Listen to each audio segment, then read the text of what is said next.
इन्ना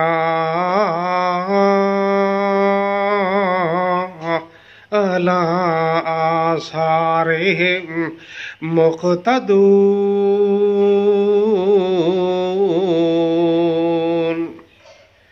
हम इन्हें कभी नहीं छोड़ेंगे, चाहे हमारे पास पैगंबर आते रहें, अल्लाह की किताबें आते रहें, मगर हम अपने बलवंटों को, पीरों को, रहबानों को, अहबार को, गद्दी नशीनों को नहीं छोड़ेंगे। ये अल्फाज थे उन जाहिलों के, काफिरीन और मुशरिकीन के, जो आज से हज़ारों साल पहले गुजरे हैं। उन्हीं के रूहानी और सकाफती वारिस आज पटवारियों, जियालों और जमातियों की शक्ल में पाकिस्तान में भी मौजूद हैं। भुट्टो, बेनज़ीर, नुसरत भुट्टो, सरदारी, और अब नौबत बई जा रसीद कि एक मसखरा जो है वो उनका लीडर बना हुआ है।